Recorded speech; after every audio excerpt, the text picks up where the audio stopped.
Good morning friends. मैं हूं ज्योतिर्मय और आप देख रहे हैं मेरा channel how to win election in India. Friends, आज हम बात करने वाले हैं पश्चिम बंगाल के जो आने वाले विधानसभा चुनाव है उसमें बीजेपी ने एक स्ट्रैटेजी लिया हुआ है। अमित शाह, दो गृह मंत्री है अमित शाह इलेक्शन के दौरान 15 दिन बंगाल में रहेंगे और ये पहली बार हो रहा है किसी असेंबली इलेक्शन में अमित शाह जी 15 दिन उस स्टेट में हैं। तो इसको थोड़ा समझने की हम कोशिश करेंगे, इसमें क्या कॉन्सिक्वेंसेस है और क्या चीज़ है जो बीजेपी के खिलाफ जा सकता है। तो देखिए, अमित शाह जी जो है वो एक तरह के बीजेपी के चाणक्य है। 2014 से लेके अभी तक बीजेपी के जितने भी इलेक्शन हैं सबके वो स्ट्रैटेजिस्ट उन्होंने खुद बनाया। ज़्यादातर इलेक्शन वो जीते, कुछ इलेक्शन को छोड़ के। अब यहाँ पे क्या, कुछ दिनों पहले अमित शाह जी जब बंगाल में गए हुए थे तो बंगाल उन्होंने देखा कि जो बंगाल की लीडरशिप है, चाहे शुभेंदु अधिकारी हो या समीक भट्टाचार्य हो या सुकांतो मजूमदार है, वो लोग जो डेटा पेश कर रहे हैं और ग्राउंड रियलिटी है उसमें बहुत फ़र्क है। फिर उनको किसी ने बताया कि दिलीप घोष को लाना ज़रूरी है, तो उनके कहने पे दिलीप घोष को भी फ्रंट लाइन में लाया गया।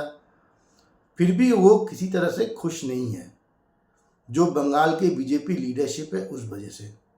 हाँ, उस विज़िट के बाद, जब उन्होंने विज़िट किया था इससे पहले ही बंगाल में, तो उसके बाद बंगाल की जो बीजेपी के कार्यकर्ता है उनको एक बूस्ट मिला था।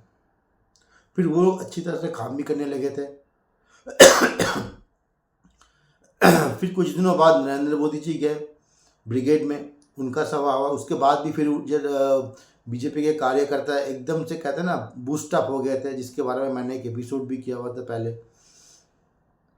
अब अगर अमित शाह जी दोबारा जा रहे हैं, पर वो उनको ऑब्वियसली बीजेपी के जो कार्यकर्ता है वो फिर से बूस्टअप होंगे और वो पूरे इलेक्शन को क्लोजली मॉनिटर कर पाएंगे स्टेप बाय स्टेप। इस बार 2 फेज़ में इलेक्शन होंगे, ज़्यादा लंबा इलेक्शन नहीं है। पिछली बार 8 फेज़ में हुआ था, तो इस बार वो पूरे इलेक्शन को वो मॉनिटर कर पाएंगे बूथ बाय बूथ, सारे विधानसभा में, और एकदम ब्लॉक बाय ब्लॉक हर चीज़ को मॉनिटर कर पाएंगे वो। तो ये चीज़ वो चाहते हैं कि इस बार एक तरह से एक क्योंकि एसआईआर के बाद काफ़ी सारे लोगों का नाम हटा दिया गया। अब कहा जा रहा है कि वो टीएमसी के वोट आ रहे, पर ये तो अभी तक कंफर्मेशन नहीं है कि कितने लोगों ने वोट किया और किसके लिए वोट किया उन्होंने।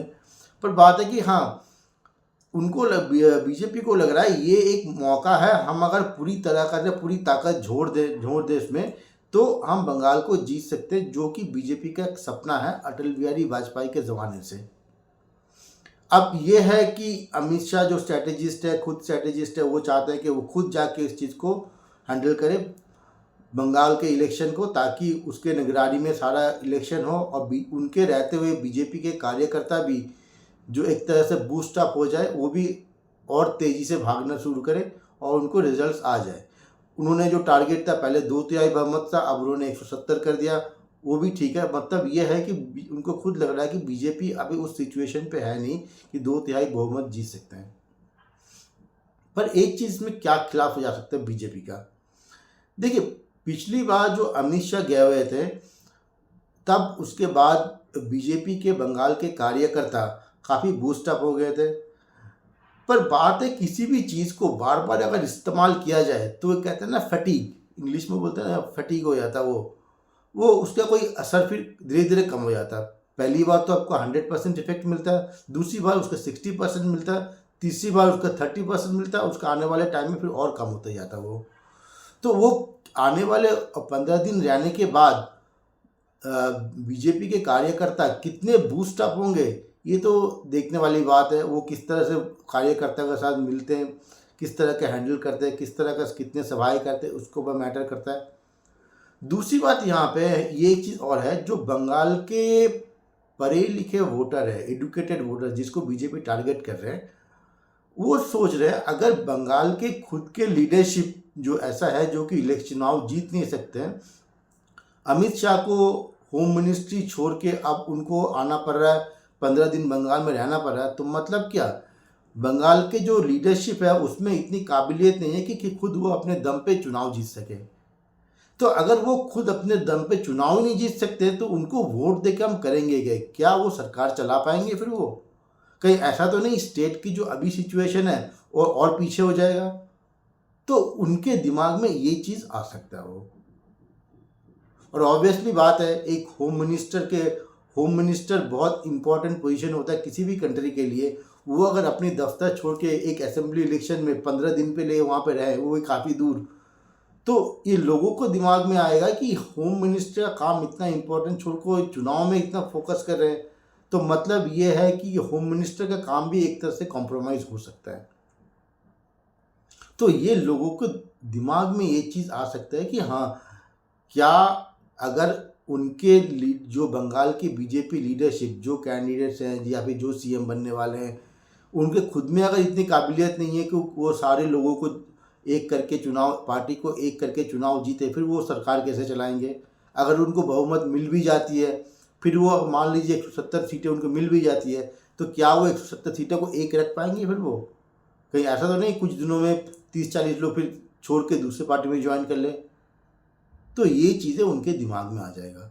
तो ये फेंस सीटर जो बोलते हैं ना, जो एक लाइन पे किस तरह किसको वोट करें कुछ समझ नहीं आ रहा, तो वो लोग शायद इसका थोड़ा सा उनके दिमाग में कन्फ्यूजन आ जाएगा वो बीजेपी के लिए। तो अब ये तो अमित शाह जी अगर वहाँ पे हैं तो इसको कैसे काउंटर करें और वो क्या स्ट्रेटजी बनाएं और कार्यकर्ताओं को कैसे बूस्टअप रखे वो 15 दिन के लिए, ये तो उनको सोचना है। और बीजेपी को जो टॉप लीडरशिप है उसको सोचना है। पर आने वाला टाइम 1 महीना जो है, 1 महीने भी नहीं, मैं कहूँगा 15 दिन रह गए पहला फर्स्ट फेज़ के इलेक्शन के लिए। पर जो भी होगा बहुत क्रूशियल है बंगाल के बीजेपी के लिए, और इसका रिफ्लेक्शन जो हो नेशनल पॉलिटिक्स से उसमें भी क्या होगा वो भी देखने वाली बात है। क्योंकि ममता बनर्जी बार बार ये बोल रही है कि 2026 में जो मोदी सरकार है वो ये लास्ट ईयर है, वो ख़त्म होने वाला है, वो गिरने वाले हैं। और ये भी हम बता दें कि इस बार की जो बीजेपी की सरकार है वो गठबंधन सरकार है, बीजेपी को अकेले उनको इतनी बहुमत नहीं मिली है। खैर आने वाले समय में क्या होता है वो तो हम आगे इस बारे में चर्चा करेंगे। पर जो भी है, अगले 15-20 दिन बहुत क्रूशियल है नेशनल पॉलिटिक्स के लिए और बंगाल के लिए तो है ही। आज के लिए इतना ही। उम्मीद करता हूँ मेरा वीडियो आपको पसंद आए तो लाइक करिए, शेयर करिए। जो भी आपके कमेंट्स है कमेंट्स बॉक्स में डालिए।